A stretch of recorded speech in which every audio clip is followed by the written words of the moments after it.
Olá, irmãos, graça e paz da parte de Deus, nosso Pai, e do nosso Senhor e Salvador Jesus Cristo. Seja em qualquer tempo que você esteja assistindo esse vídeo, eu espero que a boa mão do Senhor seja sobre você e as mais ricas bênçãos de Deus. Que Ele possa estar te dando o pleno entendimento da sua palavra, para que você possa ouvir esse estudo e aplicá-lo em sua vida. Amém? Vamos orar. Amado Deus, eterno Pai, graças te damos, Senhor, pela oportunidade de estudarmos a Tua palavra.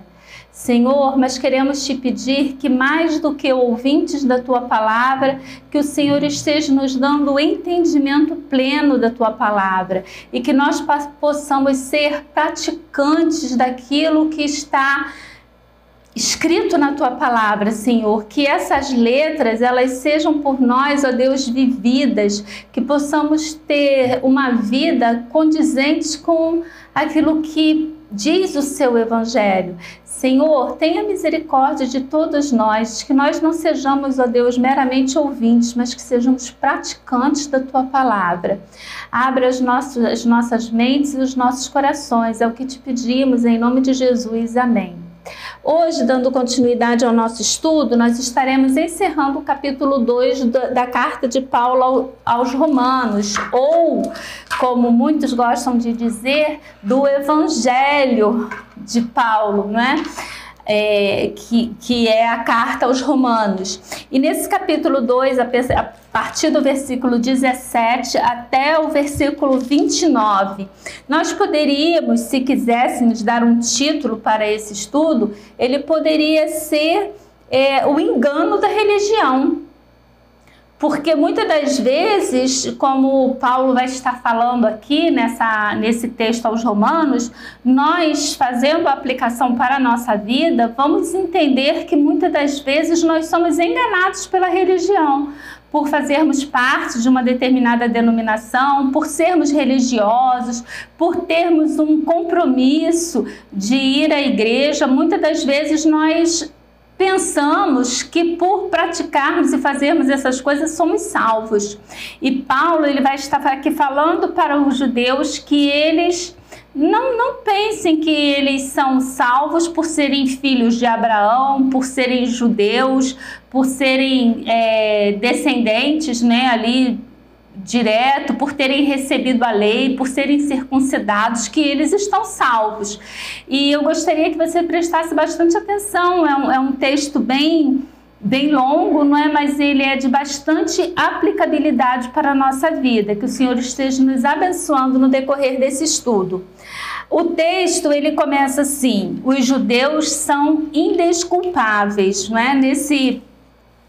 Nessa carta aqui, Paulo gosta bastante, né? É a terceira vez que estamos ouvindo essa palavra, indesculpáveis. Primeiro Paulo fala ali no capítulo 1, se eu não me engano, depois logo no capítulo 2 Paulo vai dizer que, portanto, és indesculpáveis, ó homem. E agora aqui Paulo está novamente dizendo que os judeus, eles são indesculpáveis. Primeiro lá no capítulo 1 ele também vai dizer que os homens são indesculpáveis, por quê? Porque eles, lá no capítulo 1, versículo 20, não é? Ele vai dizer que por terem, não é, porque os atributos invisíveis de Deus, assim o seu eterno poder, como também a sua própria divindade, claramente se reconhecem desde o princípio do mundo, sendo percebidos por meio das coisas que foram criadas, tais homens são, por isso, indesculpáveis. Então, Paulo, ele diz que o homem, o gentio, não é, aquele que não recebeu a lei, mas por ele olhar a natureza e o mundo, ele não tem desculpa para dizer que não aceitou Jesus, que não reconhecer, não é, que existe um Deus que é superior. Ele não tem argumento, não tem desculpa. Aqui no capítulo 2, Paulo vai dizer, portanto, és indesculpáveis, ó homem, quando julgas. Lembra que aqui nós falamos sobre a questão da religiosidade. Aqui a gente trabalhou a presença daquele homem que era ali, né, o Senhor, conhecedor de tudo e que cobrava tudo de todos, mas ele esquecia de olhar para a sua própria vida. Então, Paulo também vai dizer que eles são judeus e gentios, são igualmente culpados, ou seja, eles são indesculpáveis. E agora, a partir desse versículo 17, Paulo vai novamente frisar essa questão, que os judeus, eles são indesculpáveis diante de Deus. Vamos ver o que Paulo está falando? Se, porém, tu, que tens por sobrenome judeu e repousas na lei e te glorias em Deus, que conheces a sua vontade e aprova as coisas excelentes, sendo instruído da lei, que estás persuadido de que és guia de cegos, luz dos que se encontram em trevas, instrutor de ignorantes, mestre de crianças, tendo na lei a forma da sabedoria e da verdade. Tu, pois, que ensina a outrem, não te ensinas a ti mesmo? Tu que pregas que não se deve furtar, furtas? Dizes que não se deve cometer adultério e o cometes? Abominas os ídolos e lhes roubas os templos? Tu que te glorias na lei, desonras a Deus pela transgressão da lei? Pois, como está escrito, o nome de Deus é blasfemado entre os gentios por vossa causa. O verdadeiro israelita, porque a circuncisão tem valor se praticares a lei. Se és, porém, transgressor da lei, a tua circuncisão já se tornou incircuncisão. Se, pois, a incircuncisão observa os preceitos da lei, não será ela, porventura, considerada como circuncisão? E se aquele que é incircunciso por natureza cumpre a lei, certamente ele te julgará a ti, porque não obstante a letra e a circuncisão, és transgressor da lei.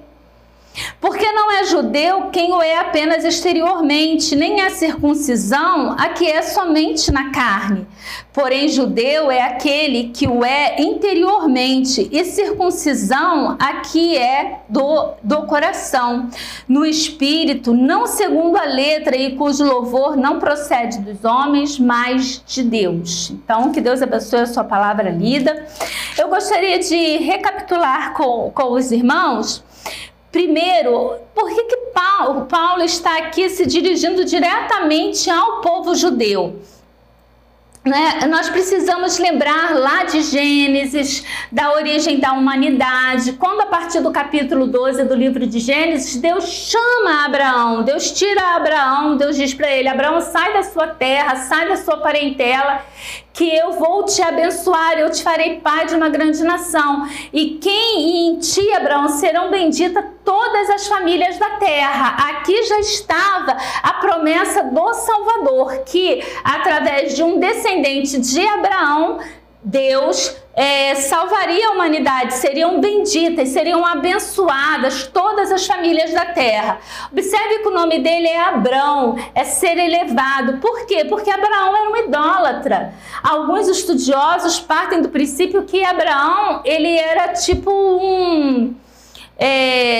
um adivinho que fazia leitura, então é pai elevado porque ele olhava, não é, para os céus, para as estrelas, e ali como que adivinhasse aquilo que ia acontecer na vida das pessoas. Por que Deus escolheu Abraão? Não sei. Eu sei que entre todos aqueles que viviam naquele momento, Deus olhou para Abraão e Deus decidiu que por meio dos descendentes de Abraão e Sara, ele traria ali o Messias, a promessa, não é, do Messias através dos descendentes de Abraão. Então nós vemos ali que Abraão, ele gera Isaac, Isaac vai gerar Esaú e Jacó. Deus escolhe entre Esaú e Jacó, Deus escolhe Jacó, Jacó vai ter 12 filhos, daí se formam as 12 tribos chamadas 12 tribos de Israel, porque Jacó vai ter o seu nome trocado, ele vai deixar de ser Jacó, aquele que queria levar vantagem, para se chamar Israel, aquele que lutou com Deus e prevaleceu. Então, quando você lê aqui na Bíblia a respeito das 12 tribos de Israel, estamos falando dos 12 filhos de Jacó, dos 12 filhos de Israel. Pois bem, nós vemos ali a história que José vai para o Egito, os seus irmãos vendem ele para o Egito. Depois de algum tempo, José ali como governador do Egito, ele leva toda a sua família para o Egito. A Bíblia vai nos dizer que passado 400 e poucos anos, passado alguns anos, os faraós já olhavam e não reconheciam, não sabiam quem tinha sido José, não sabiam a importância de José e o que José tinha feito pelo Egito. Então eles eles começam a olhar para o povo de Israel, a família de Jacó que está ali, porque até esse momento eles são uma família numerosa, um grande número de pessoas que compõem uma família. Eles entram ali em torno de 60 pessoas, 60 cabeças de homem, e quando eles saem dali, eles saem no número de mais de 600 mil pessoas. Então o faraó, ele começa a olhar e achar ali uma ameaça. É quando então Deus envia Moisés ali tira o povo através do poder de Deus do Egito, e eles vão então caminhar pelo deserto durante 40 anos. Durante esse período de 40 anos, Deus vai dar para aquele povo a lei.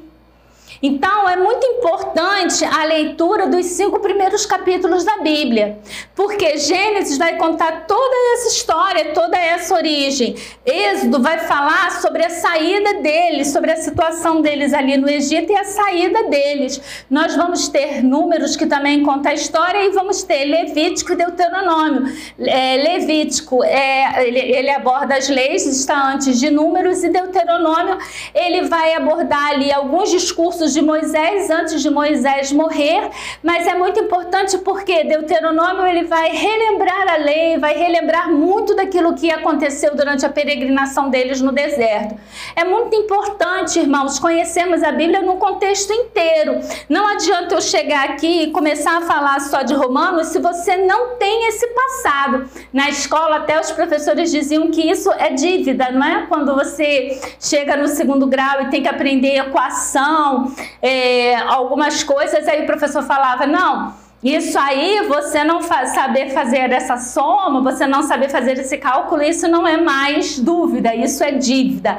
Então, estudar para vocês entender aqui o Novo Testamento, entender o contexto e entender aquilo que Paulo está falando, porque de repente, se a gente não conhece ou não relembra a história, você vai chegar aqui e você vai ficar assim, mas por que Paulo está pegando tão pesado? Por que essas pessoas, elas pensavam tanto de si mesmas? Né? Então você precisa entender aquilo lá. Voltando para Moisés, ali no deserto, Deus dá a Moisés a lei. Moisés passa para o povo de Israel aquela lei, antes mesmo deles entrarem na terra prometida. E ali Deus dá os 10 mandamentos, dá toda a lei. Deus passa para o povo de Israel a sua vontade. A lei, ela só foi passada para o povo de Israel. A vontade de Deus, ela foi passada para o povo de Israel. Eles eram descendentes de Abraão, que é considerado por Deus, né, que é considerado na Bíblia como sendo o pai da fé. Então, para um judeu, por que o nome é judeu? Porque Judá é um dos filhos de Israel, que é Jacó. Então, é a tribo mais proeminente entre as 12 tribos de Israel. Judá é a tribo mais proeminente. A tribo, né, do Reino do Sul, onde ficava, que era Judá e Benjamim, onde ficava Jerusalém, onde ficava o templo do Senhor. Então, para um israelita, a tribo de Judá era uma tribo muito importante, e a partir de determinado momento é o centro religioso de Israel, e ser identificado como sendo um judeu, como sendo um israelita, para eles era algo assim realmente de imensurável valor. Só que eles se perderam dentro disso aí que foi dado por Deus. Por quê? Deus passou a lei para o povo de Israel porque queria que o povo de Israel transmitisse para os outros povos a sua vontade. Deus não passou a lei e não deu essa promessa do Messias vindo ali, porque aí a gente vê que dentro da tribo de Judá tem Davi, o rei Davi, e entre os descendentes de Davi vem ali Jesus, que, né, o Salvador da humanidade, o Filho de Deus, Deus encarnado, veio ali, né, ele é o leão da tribo de Judá. Por isso, tanta exaltação da parte deles por ser um judeu, por ser um descendente de Abraão. Mas ao invés de compartilhar isso com os outros povos, ao invés de ter isso como um peso, até uma grande responsabilidade sobre os ombros dele, de levar essa lei até as outras pessoas, a vontade, transmitir a vontade de Deus para os outros povos, eles passam a olhar para todos os outros povos com grande arrogância, com um ar de superioridade, se colocando num pedestal e olhando para todos como seres inferiores. Quando estivemos estudando a carta aos Efésios, nós falamos que o povo, os israelitas, eles olhavam para os gentios e eles diziam que os gentios seriam combustível para o fogo do inferno. Eles não entendiam que todas, que a promessa de Deus para Abraão é que em ti serão benditas todas as famílias da terra. Porque quando Cristo morreu na cruz do Calvário, ele morreu por mim e por você. Que dentro da concepção judaica seríamos combustível para o fogo do inferno, porque somos gentios. Por que somos gentios? Porque não somos descendentes diretos de Abraão. É por isso que nós vamos ver aqui, em determinado momento, Paulo dizendo, olha, descendente de Abraão, Jesus mesmo disse, descendente de Abraão, meu pai pode dar ordem a essa pedra e dessa pedra que vir descendente de Abraão. Numa outra ocasião, Jesus estava discutindo com os judeus e eles falavam, nós não somos escravos, nós nunca fomos escravos, nós somos filhos de Abraão, por que você diz que nós verdadeiramente seremos livres? Nós não somos escravos, somos filhos de Abraão. E aí Jesus diz, olha, vocês são filhos do diabo, porque vocês estão querendo fazer a vontade do diabo. Então Jesus, durante o seu ministério aqui na terra, ele vai combater essa arrogância dos israelitas. Mas, como nós estamos vendo, Paulo aqui, escrevendo a carta aos Romanos, ainda vai estar batendo na mesma tecla, na mesma situação ali dessa arrogância judaica. Um outro ponto que nós precisamos bater bem aqui, irmãos, é a questão da circuncisão. Quando nós lemos lá em Gênesis, se não me engano, no capítulo 17, nós vamos ver Deus instituindo ali com Abraão a circuncisão. Ele muda o nome de Abraão. E a partir ali do versículo 9 do capítulo 17, nós vamos ver que Deus, ele estabelece com Abraão um sinal. Ele faz uma aliança com Abraão. E de que forma seria, assim, visível essa aliança? Através do ato da circuncisão. Está aqui, versículo 9. Disse mais Deus a Abraão, guardarás a minha aliança, tu e a tua descendência, no decurso das suas gerações. Esta é a minha aliança, que guardareis entre mim e vós e a tua descendência. Todo macho entre vós será circuncidado. Circundareis a carne do vosso prepúcio. Será isso por sinal de aliança entre mim e vós. Então aqui Deus estabelece esse sinal de aliança. E nós vamos ver que esse era outro motivo de grande orgulho para o judeu. Só que quando a gente chega aqui no capítulo 4 de Romanos, no versículo 11, olha o que Paulo está falando aqui. E recebeu o sinal da circuncisão como selo da justiça da fé, que teve quando ainda era incircunciso. Está falando aqui, não é de Abraão. O versículo 9 diz, olha, vem, pois, esta bem-aventurança exclusivamente sobre os circuncisos, ou também sobre os incircuncisos, visto que dizemos, a fé foi imputada a Abraão para a justiça. Como, pois, lhe foi atribuída, estando ele já circuncidado ou ainda incircunciso? Não no regime da circuncisão, e sim quando era incircunciso.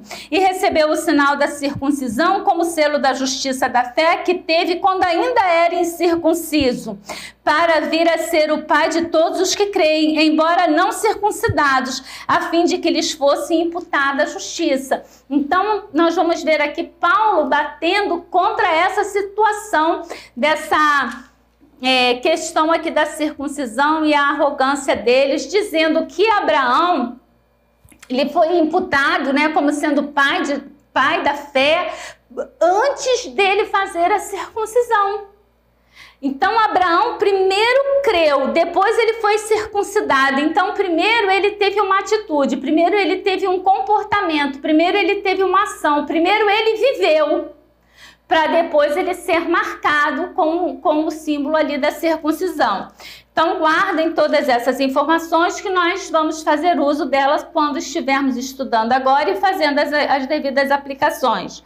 Paulo então começa aqui no versículo 17 dizendo o seguinte: se porém tu que tens por sobrenome judeu e repousa na lei e te glorias em Deus. Observe que nesses versículos aqui, o versículo 17, 18, 19 e 20, Paulo vai passar para os judeus tudo aquilo que eles assim têm como privilégio, como motivo até deles se vangloriarem sobre as outras nações. Então ele começa aqui dizendo, vamos repetir o versículo 17, você que tem por sobrenome judeu, ou seja, você que é descendente de Judá, você que aqui dentro desse ponto aqui, judeu já era todo aquele todo israelita, todos os que eram circuncidados e não mais só realmente ali descendente de Judá, porque a partir de então a gente não vê mais essa divisão de tribos, não é? A partir de determinado momento ali, quando eles voltam da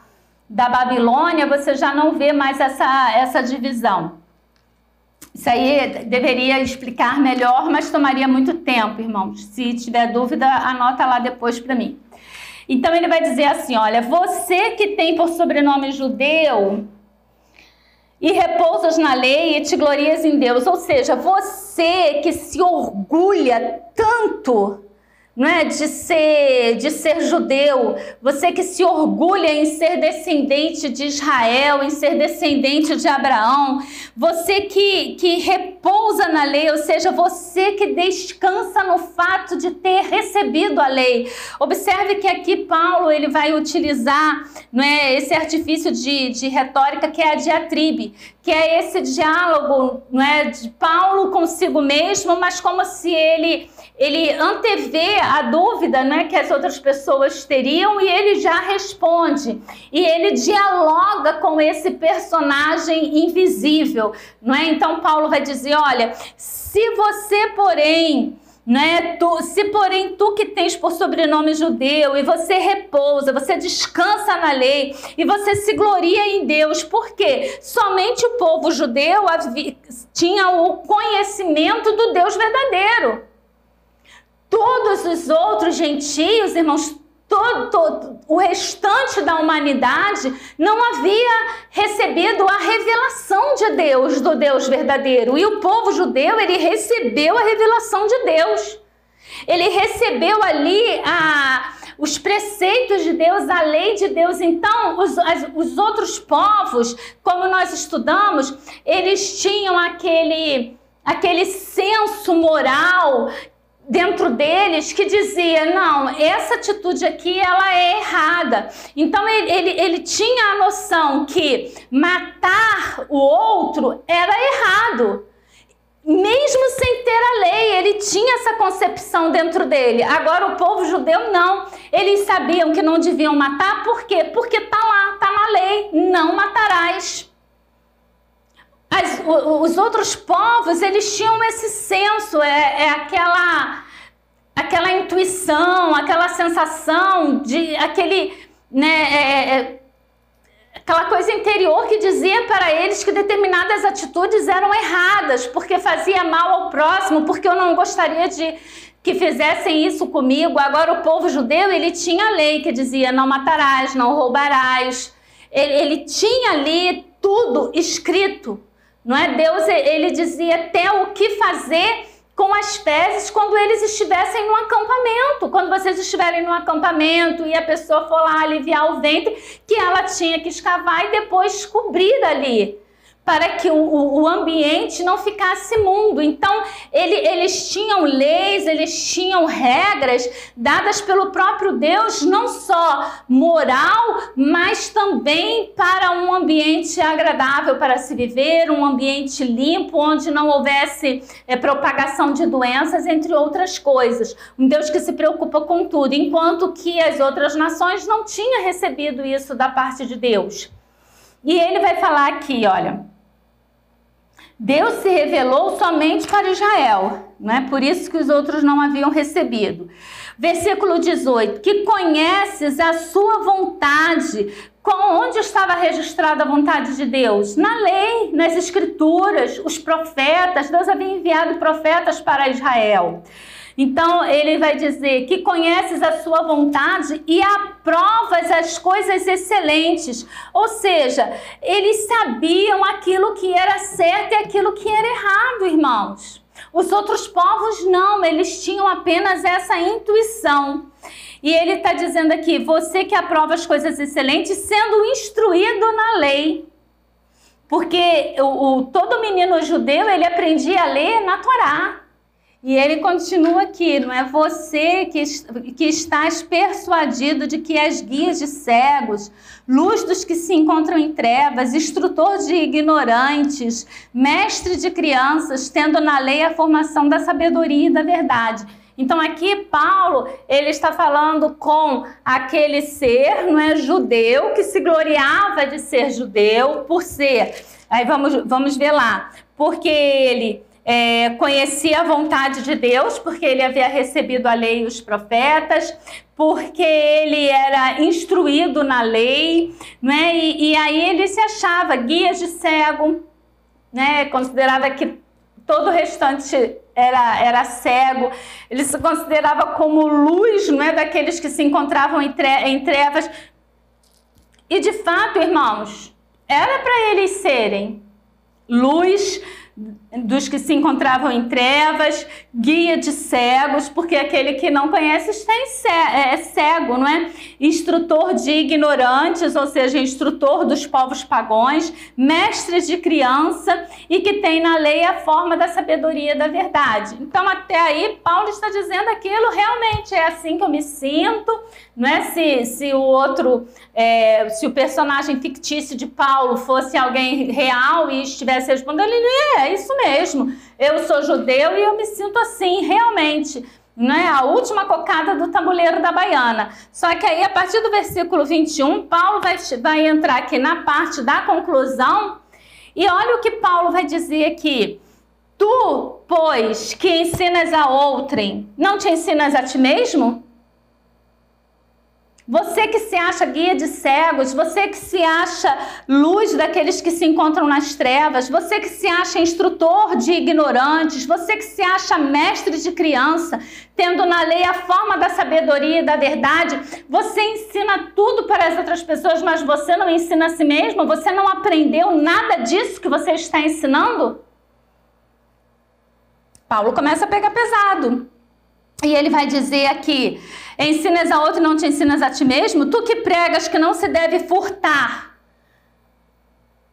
É o 8º mandamento. Que eu não devo, né, pegar algo que pertence a outro. Não roubarás. Então Paulo diz aqui, você que diz que não se deve, tu que pregas que não se deves furtar, furtas? Você que diz que não se deve cometer adultério, você comete adultério? É qual? É o 7º mandamento, não adulterarás. Você que abomina os ídolos e lhes roubas os templos, 1º e 2º mandamento, que fala sobre a questão da idolatria. O que Paulo está fazendo aqui? Paulo, ele pegou 3, a gente não sabe por que Paulo escolheu esses 3 mandamentos. Se eram os mais abomináveis, se eram os mais praticados pela hipocrisia judaica. Eu sei que Paulo vai pegar esses 3 exemplos aqui. Ele vai dizer, você que diz que não se deve furtar, furtas? Porque havia, irmãos, entre o povo judeu, uma seguinte... como que um fato assim, meio que combinado entre eles. Então, de judeu para judeu, a gente não rouba. Eu não vou roubar o meu irmão judeu. Agora, os outros, os gentios, esse resto aí, esse fogo, combustível para o fogo do inferno, a esse a gente pode roubar, a gente pode desrespeitar, não precisamos ter a mínima consideração por eles. Então, entre os outros povos, a imagem do judeu era de um povo trambiqueiro. Era de um povo que estava sempre querendo levar vantagem, um povo que estava sempre querendo passar a perna, um povo em quem não se podia confiar. Então Paulo está dizendo aqui, você que tinha que ser, você se considera luz para aqueles que estão em trevas, você se considera guia de cegos, você se considera instrutor de criança, porque você detém a lei, você quer ensinar a lei, você quer dizer que eles estão errados porque furtam, porque está na lei que não se deve furtar, mas você furta. Você está dizendo que eles não devem adulterar, mas você adultera? Você descarta a sua esposa quando você quer e bem entende? Simplesmente porque você cansou ou achou alguém mais bonita, mais novinha, então você pode descartar a antiga? Porque essa era a primícia entre eles. Tanto é que Jesus vai ser indagado sobre essa questão aí da separação, do divórcio. E ele vai dizer que Moisés deixou isso na lei, por quê? Por causa do coração duro das pessoas, mas eles estavam fazendo o quê? Uma bagunça só.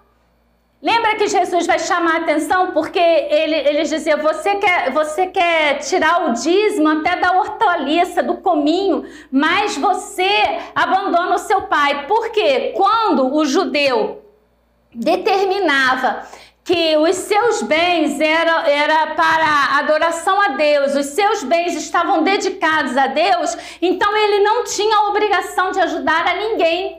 Porque o judeu, pela lei, era obrigado a ajudar o pai e a mãe. Mas quando ele dispunha o bem para que fosse dedicado a Deus, ele não precisava mais ajudar a nenhum familiar. Ele não precisava ser remidor de ninguém que estivesse em dificuldade. Então, o que ele fazia? Dedicava todos os seus bens para Deus, entre aspas. Mas, diante das pessoas, o que eles faziam? Ele fazia a conta para dar o dízimo até da hortaliça, até do cominho, entendeu? Como se fosse uma pessoa muito justa.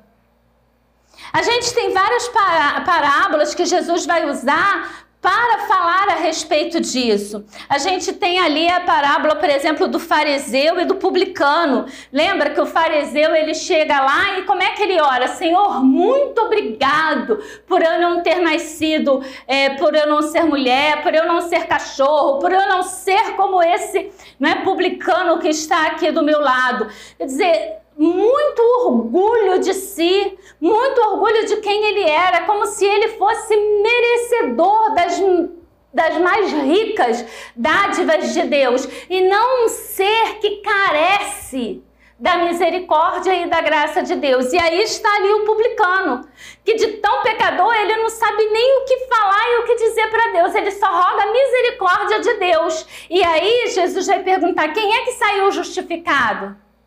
Quem é que saiu dali com os pecados perdoados? O fariseu ou o publicano? Ele vai continuar aqui dizendo, você que prega que não se deve furtar, furta, diz que não se deve cometer adultério e comete, abomina os ídolos e lhe rouba os templos, porque quando os judeus entravam em briga com um outro povo e eles ganhavam, eles entravam e saqueavam os templos. A idolatria foi algo, irmãos, eu sempre bato muito nessa tecla. O judeu, o povo de Israel, eles tiveram esse problema com a idolatria durante muito tempo na vida deles. Mas a partir ali do cativeiro da Babilônia, eles entenderam que Deus era o único Deus. E a partir de então, você não vê mais o povo judeu realmente se prostrando ou com problemas de adorar outros deuses. Mas aí vai entrar a questão do legalismo. O legalismo religioso. aonde eu faço as coisas para que as pessoas possam ver o que eu estou fazendo e não porque eu realmente sinto aquilo dentro do meu coração. Então eles começam a agir como se a prática da lei pudesse salvá-los. Quando a prática da lei não pode salvar ninguém, porque por mais legalista que o judeu fosse, a gente vê aqui que ele não conseguia cumprir a lei. Porque ele dizia o que a lei mandava, ele ensinava o que a lei mandava, mas ele não cumpria o que a lei mandava no seu todo.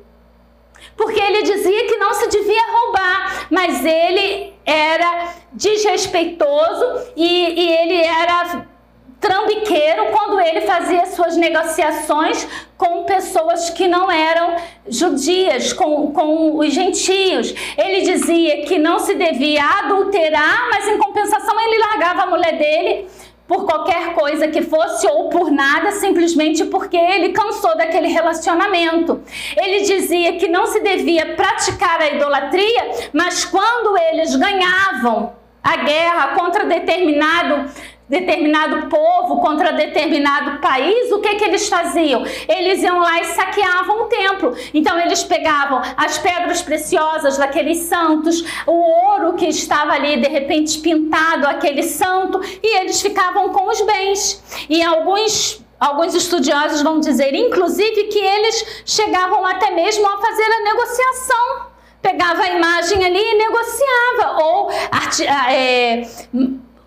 objetos do templo que era dedicado à adoração de outros deuses. Então, como é que pode isso, irmãos? É a mesma coisa de você, como crente, dizer que o crente não pode ser viciado, o vício é uma coisa ruim, mas você sustenta o vício ou você abastece, você tem, por exemplo, ali, vamos escrachar logo, né? Vamos logo lá, num exemplo bem claro.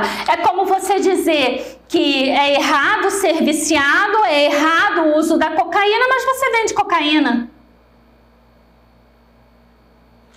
Né? Um pouco extremista, mas aí você pensa com você aquilo que você realmente faz. Eu sei que esse exemplo, eu espero pelo menos, né, ninguém que esteja assistindo faz, mas muitas das vezes a gente diz que é contra determinadas coisas, né? Eu sou contra a prostituição, mas tem um negócio de sexo online. Então, como é que você pode ser contra? A gente vê muito isso com essas pessoas, por exemplo, que gostam de assistir vídeos de pedofilia. Então ela diz assim, não, mas eu nunca pratiquei a pedofilia, eu nunca toquei numa criança. Ué, mas ela está assistindo uma criança que está sendo molestada por alguém. E ela está tendo prazer naquilo que ela está assistindo. Então isso é o quê? Hipocrisia. É você ser contra a prostituição, mas você assistir vídeos de sexo online, irmãos. De mulheres sendo usadas por mais de um homem. Mulheres sendo violentadas. Aí você diz, não, mas eu não pratico nada disso, irmã Ana Cláudia. Eu nunca traí minha esposa, eu nunca fiz nada disso. Mas no momento que eu estou vendo alguém que foi ali usada para tal artifício e eu estou tendo prazer naquilo que eu estou vendo, eu estou errando. Aí eu estou sendo aqui hipócrita como esses judeus. Irmãos, é muito... Assim, quando eu comecei a estudar a carta aos Romanos, eu vi assim vários... Eu estou estudando baseado no livro do Timothy Keller e do John Stott, e se eu não me engano é o John Stott que começa o livro dele dando vários exemplos assim de como a carta aos Romanos mudou a vida de Lutero, mudou a vida de determinados, do Adam Smith, que acabou tendo ali aquele grande avivamento na Europa, como ele mudou a vida de determinadas pessoas, né? E o que isso trouxe para a história. E eu coloquei ali no meu coração, e a minha oração é, Senhor, eu quero ter a minha vida mudada também. eu quero ler Romanos e quero que ela realmente impacte a minha vida. E assim, irmãos, como eu tenho visto que sou hipócrita, estudando essas coisas aqui e vendo como que nós realmente assim somos presunçosos. Eu não vou falar que somos, não, eu vou dizer como eu sou presunçosa por conhecer a Bíblia e gosto que as pessoas vejam que eu conheço a Bíblia, que sou detentora, não é, de grande conhecimento bíblico. Olha a arrogância, olha a ilusão da pessoa. E como que muitas das vezes nós achamos assim que somos instrutor de ignorantes, que somos guia de cegos, que somos luz para os que se encontram nas trevas. E eu me vejo praticando várias coisas que a lei abomina. Várias coisas que a Bíblia diz que eu não devo fazer. Ou até mesmo eu vejo que eu não faço o que a Bíblia diz que eu devo fazer. Porque a Bíblia diz que eu devo amar o meu próximo como a mim mesma. Irmãos, como é difícil. Como é difícil amar quem ama a gente. Imagina amar o inimigo. Não é? Porque a Bíblia até diz que é fácil você amar quem te ama e quem te trata bem. Olha, né? Às vezes não é tão fácil. Às vezes as coisas vêm ali e te irrita e te provoca e a gente acaba sendo rude, sendo bruta até com quem me ama. Imagine com quem não me ama. Né? E assim eu vejo como que eu tenho que caminhar, como que eu ainda tenho que mudar dentro de diversos aspectos. E a gente está aqui, Paulo está falando, irmãos, porque isso aqui é para mim, é para você. Porque se eu acho que por eu ser crente, se eu acho que porque nasci no lar evangélico, se eu acho que porque fui batizada aos 8 anos, se eu acho que porque ministro a palavra de Deus eu estou salva, eu estou muito enganada. Eu estou muito enganada. É isso que Paulo está dizendo ali para o povo judeu. O fato de vocês serem judeus não dá salvação para vocês. O que dá salvação para você é você realmente confiar, é você cumprir a palavra de Deus.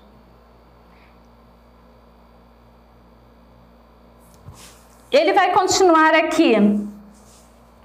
Você que abomina os ídolos e lhes rouba os templos, tu que te glorias na lei, desonras a Deus pela transgressão da lei. Quer dizer, você que se gloria, você que gosta tanto de dizer que é detentor da lei, e se ele estivesse falando para a nossa igreja, ele poderia dizer, vocês, não é, que se acham, vocês aí que são batistas e gostam de dizer tanto que o povo batista é um povo estudioso da palavra de Deus, vocês aí da PIB da freguesia, membros do pastor Jonanias, que gostam de dizer que essa igreja é uma igreja que tem prima pela palavra, que tem primazia na palavra de Deus, vocês fazem isso tudo, mas vocês desobedecem a lei, vocês desobedecem a palavra de Deus, vocês não cumprem aquilo que Deus diz que vocês deveriam cumprir. Vocês dizem que vocês são luz para os cegos, mas quais são os cegos que estão aí no meio de vocês?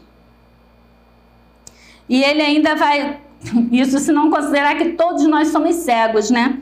E ele vai terminar aqui essa parte dizendo o seguinte, pois como está escrito, o nome de Deus é blasfemado entre os gentios por vossa causa.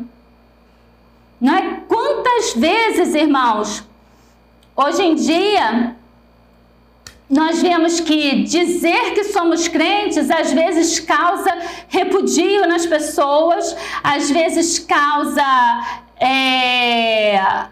até mesmo afastamento das pessoas, por conta da nossa religiosidade e da nossa hipocrisia, por pregarmos tanto determinadas coisas e praticarmos tudo ao contrário. Porque dizemos que não devemos adulterar e adulteramos. Porque dizemos que não devemos ser violentos e somos violentos com os nossos filhos e com as nossas esposas. Porque dizemos que devemos amar uns aos outros e não demonstramos amor nem pelos nossos parentes mais chegados. Irmãos, estudar esse texto sem fazer uma autoanálise, sem fazer uma reflexão, olha, é perda de tempo, é inútil. Se eu não aplicar isso que está aqui na minha vida, irmãos, é tempo gasto à toa e é um conteúdo assim por demais rico que precisamos aplicar aos nossos corações. Eu vou estar encerrando por aqui e dou a continuidade do versículo 25 na próxima aula, porque essa já está se estendendo demais, né? Eu espero que Deus realmente possa estar falando aos nossos corações e completando, irmãos, aquilo que eu realmente não fui capaz de fazer nessa manhã. Obrigada.